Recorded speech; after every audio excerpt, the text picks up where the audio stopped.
Hello there, everyone. I'm just a solo parent tonight and had to get Zach settled into something before I could get on live tonight. So thank you for being patient. Just a few minutes behind schedule here.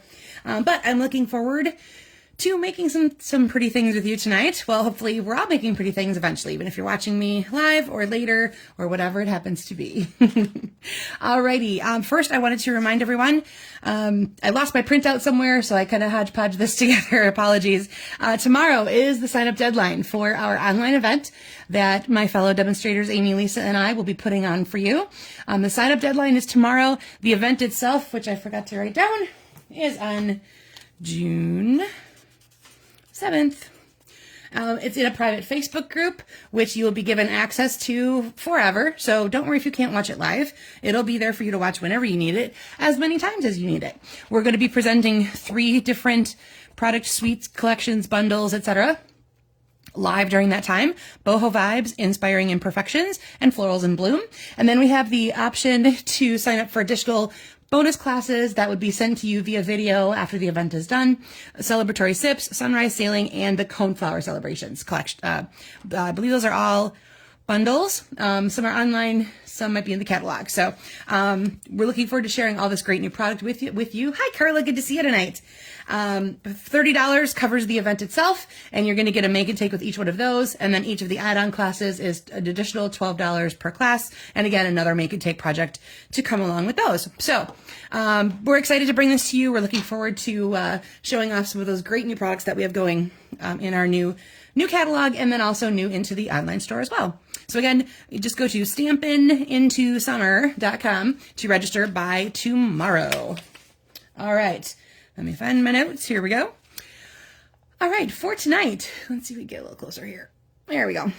We needed a piece of cardstock that is a 5.5 by 8.5, scored at 4 1/4. Mine is going to be Pretty Peacock.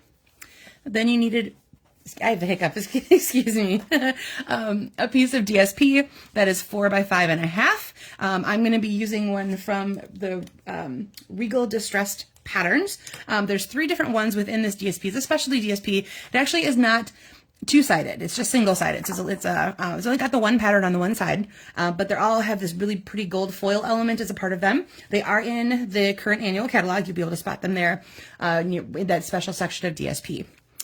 Cardstock number 2, you need a piece that's just 1 by 4. I'm going to have a piece that's basic black. A piece of neutral that is 3/4 by 3 3/4. You might guess that those are going to get layered together at some point.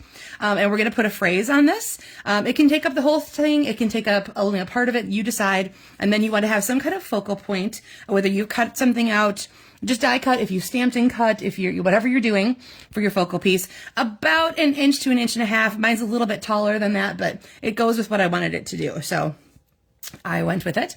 And then some kind of narrow ribbon or twine. I'm going to be using this 1/8 inch wide gold trim, which also, it comes in a 2-pack with silver. I think you can see it there. So you get the 2 colors together. It's online exclusive, but it's still in there. And I love tiny thin ribbon. So I'm going to show you a couple different options on what to do with that ribbon once we get started. Okay. I think I can set that aside. My stamp set that I got these guys from, and then where my phrase comes from, is Textured Notes. So you see that's where my focal point image came from. I just fussy cut it. That was a pretty simple way around, so that I didn't mind doing that there. And then my phrase is, "You are seriously the best." And that's going to go on that neutral piece. So let's go ahead and grab that. Slide these guys over. So grab your phrase, and I will tell you that eventually the focal point is going to come into play with your piece of that has the phrase on it.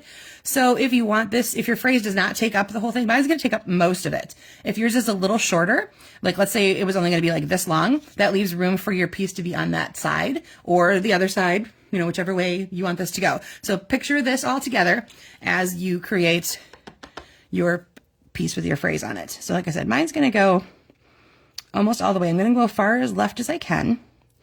And that'll leave me a little bit. I got a little edge there. I have a lot of edge, actually. Okay. Let's just be very careful when we set this one down. There we go. That's better. Okay. So I pushed it a little bit to the left so that I can have this just overlapping a tiny bit onto that piece right there. Okay. Close that up before I stick my fists in it or something. as one might be apt to do. Another option, if you don't want your focal point to be completely on part of this, it can be behind something. And you can use your ribbon in a couple different ways. I'm going to show you this now before we put everything together so that you can decide what you want to do with it. And I know for sure, for me, these two layers are going to go together. So I'm going to go ahead and layer my neutral piece onto the 1x4 piece. And now here's a couple different options that you can do. This is going to be placed possibly into a corner, toward a corner, dead center, wherever you want this to be. So your ribbon can do a couple different things. If you want your ribbon to go, you can go behind and act as another layer behind the whole thing. You could tie just a little bit of ribbon around your phrase and have just a little bit of that showing. For this purpose here, I'm going to do a little bit of each, and I'm going to show you how that's going to work in just a second. Okay, so that's where I'm headed. Hopefully you've thought about, right, Carla? I really think this one's really neat. I love this stamp set in general, and I do, seriously, it comes into conversation quite often in our vernacular. So I do kind of appreciate that little seriously, you're the best. All right, we're going to go ahead and assemble. So I'm going to take my card base. Again, mine is Pretty Peacock because it goes with the Pretty Peacock that's in the background here. Now this piece is going to almost completely cover the front of your card. There's going to be just a little bit showing at the top and bottom. So you're going to want to layer that, or put that accordingly across there so that, and of course I'm out of refill. Now you get to remember how this goes. So you just take them apart, get rid of the old one, bring in the new one. Out of the bag. All right. And then they just pop back together. So in case you've never seen our Stamp and Seal before, that's how it works. It's just that quick and easy. So you keep the case going and you just keep putting a new refill in it. And voila, there we go. We are back in business. I did not notice it was that short before, or that low before I came on camera.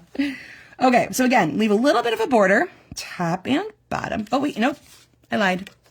I want my ribbon on here first because I told you I was going to put my ribbon across. So let's go ahead and do that. I'm going to cut a little bit longer here. And you have two ways that you can do this. My Scotch tape is not handy, so I'm not going to do it that way. You could just wrap this around the backside and then adhere it down with a piece of Scotch tape. I'm going to add a glue dot and press that into my glue dot. Okay. Otherwise, you could put a little piece of Scotch tape across that as well. If you could use your, your Stamp and Seal or your regular type adhesive, but I find that that is just as easy and tends to hold a little better and flatter than some of the other adhesives might. Okay, glue dot again, and there we go.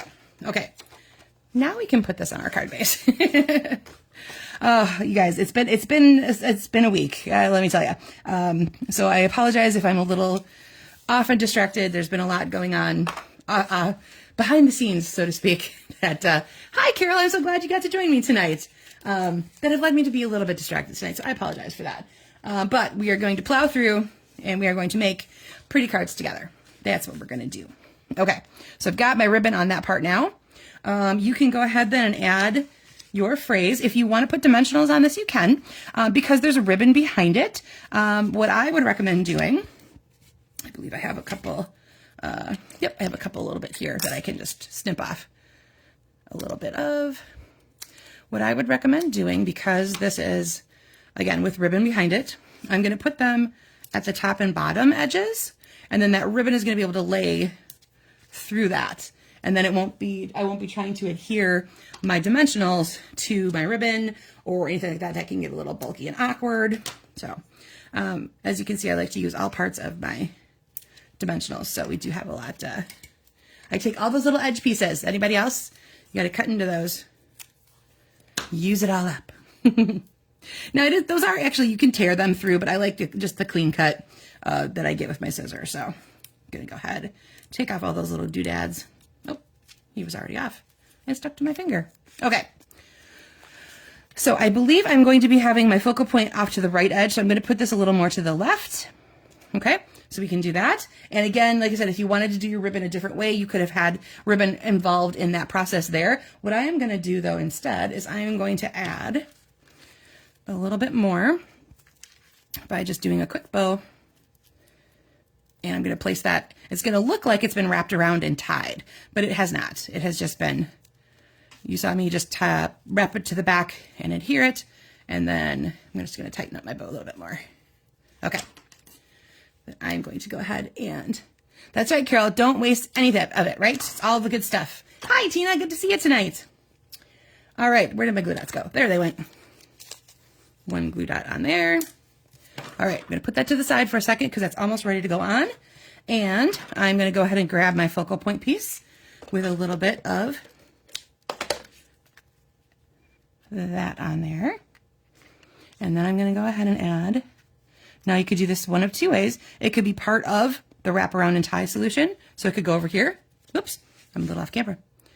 It could go over here and be part of that, and then you would have a balanced piece this way. But just in looking at that, I think I decided I'm going to put it right there as a part of my focal point. Okay, so there we go. We've got the You're Seriously the Best. We got my phrase. We've got it backed with a little something. You got your focal point, and then your ribbon has come into play a couple different ways on this particular sample. So there's, like I said, there's different ways we can be using this, and you'll see different ways I've used it on my next couple of samples. All right, so let me set that to the side for a second.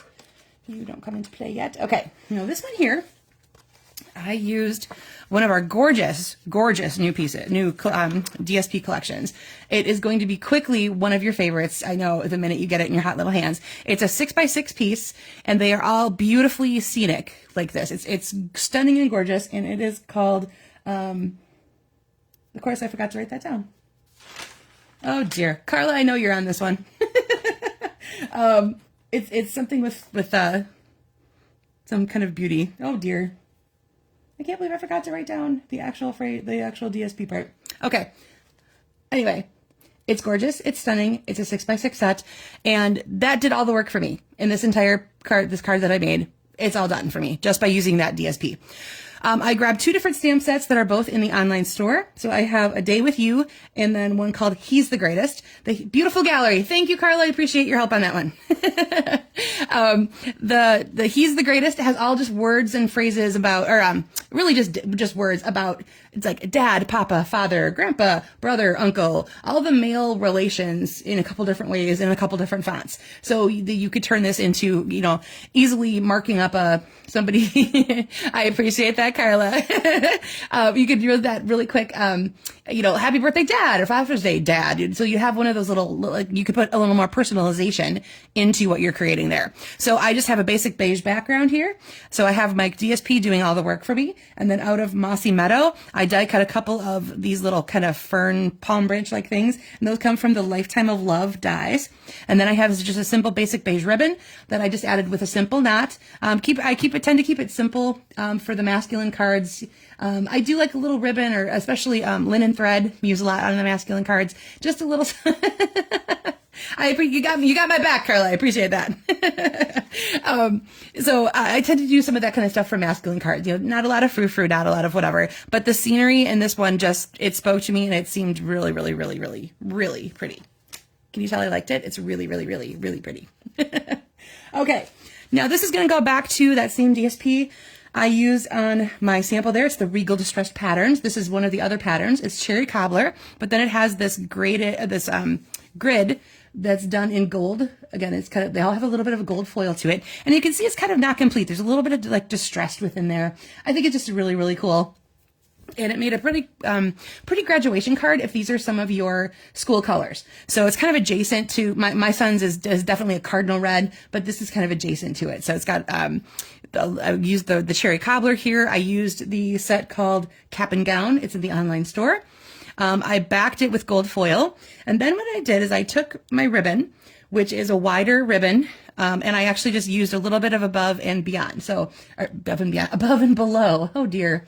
So that it looks like it's being framed by just a little bit of gold foil flecking kind of a situation. It's the ribbon. So it's kind of iridescent, but it's got these gold threads running through it. Really neat. And I thought that was a really fun way to back the color, the piece itself, as opposed to, just tying a bow or something like that. And as you'll notice here, I changed the orientation from horizontal to vertical. Okay. That's a mouthful. Okay, now I'm going to bring you guys into one of my new favorite sets. This is what I'm going to be I'm presenting this set at that event I was talking about at the beginning of the episode here. This is my suite that I'm using. It's called Inspiring Imperfections, and the DSP is called Kintsugi Inspirations. There we go. And what I think is really cool, so this is a Japanese technique where, what ribbon is that? It is, Carla, that wider ribbon. It's a gold striped ribbon. It might be in the online store. I don't remember. I'll have the number posted later tonight, and I will double check and see if it's part of a suite or if it is just in the online store. But it's a wider one. It's maybe like a 1/2 inch. And I don't have it handy, or I would pull it over here to show you specifically what it looks like. Actually, you'll see it on my next sample. I'll have a little bit closer up image of it on the stepped up sample, because I used it there instead of this thinner one that I showed you the first time around. Okay, back to this card. This is, so kintsugi, if you're not familiar with it, it is I believe a Japanese art technique where, let's say a piece of pottery, porcelain vase, that type of thing has been broken and they've resealed it together. You'll still be able to see the cracks. You'll see where the glue was, but they highlight it with gold as if to, draw attention to the imperfections. And it's a very symbolic thing about, a message of healing and that kind of thing. I just think it's like super, super cool. Yes, Carla, I did actually cut it. Kind of a pain, honestly. I don't know that I needed to, but I was like trying to be thrifty in my usage of ribbon. Otherwise you definitely could just run a little bit at the top and have a little showing from top and bottom on that particular wider one. So I love that all of this is going to have gold foiling, gold designs throughout. So again, I'm using that thinner gold ribbon. I stamped and colored one of the vase pieces here, and then it says "There's beauty in your history." So this is one of my new favorite DSPs. It is, all the pieces of it are just absolutely pretty, so pretty, gold throughout. It's really flashy and pretty. Okay, now we're gonna go to turtles. This is the Turtly Awesome collection. So I have my Turtly Awesome stamp set and my Turtly Cute DSP. I did do a little fussy cutting on this. These guys all came from DSP. I didn't stamp any of that. I know it's a little larger than the focal point part that I kind of suggested, but I think it really just makes a complete image here. I love the little birdie hanging out on top of her hat. And then, like I said, I kind of built a little scene here with some flora, with a little flower and some of the other little, leaf kind of, imagery that was on some of the background of that particular piece of DSP. And then this is the white linen ribbon, which is on the online store. So I have just that highlighting across the backside there. And again, using spruce as my base. And then I brought in, like I said, there's the little pops of color in with that little turtle image that we've got going on from there. Okay, back to the original. So here is the thing that we started with. Oh, and I forgot to point out, I'm sorry, on this one here, I added gold foil to the edges of the card base before I put down my DSP. So my card base is actually just white. And I added 2 tiny little strips of gold foil to my card base before I put the DSP on it. And then I did something similar with this one here. I went back to another collection of DSP that is called Seasons of Elegance. And they're all kind of marbly, they have gold marbly parts throughout them. So that is what this DSP is right here. It's hiding down in here. It's also backing my phrase instead of just a solid piece of cardstock. And then again, I have another little piece at the top. Still that same Regal Distress pattern DSP for here in that pretty peacock color. There's the ribbon I was telling you about. So you can see it is a little wider. And like I said, I kind of cut it in half for that other one and then had the one part of it poking on the top, part of it poking out of the bottom of the edge. But you still absolutely could just run it along one of the edges. Oop, where's my focus? Doop. Is that a little better? On one of the edges there to have that shown through. And then I wanted to point out something I did a little different to the focal point. You see I have a little bit of gold flecking kind of situation happening. So what I did is I did the same thing I did here, where I stamped this in pretty in pink just on my very vanilla piece. And I fussy cut it first because I specifically wanted to not have to cut around any of the gold that didn't land properly the second time. So I'll show you what I mean by that. So I still have my stamp mounted here. Now, if you guys are familiar with the thumping technique, it's something that I've used before with our regular Stampin' Write markers, and it's used to add little dots and spots of color, and we use it especially on really pretty tree images where you're trying to get a tree that looks like it's changing colors. So you're going to have a little bit of maybe like cherry cobbler and, hey, Kathy Joe, good to see you tonight. A little bit of like cherry cobbler and pumpkin pie and that kind of thing. You want a little bit of all that foliage color kind of happening. And so you'll ink it up in one color and you add little splotches of other color. And we call it, thumping, because you're literally like just kind of like tapping onto your stamp, almost like you were using a little bit of a drumstick, hitting the drum with a drumstick. Now, of course, this is what I wanted to do, though, is I wanted to be able to emboss it in gold.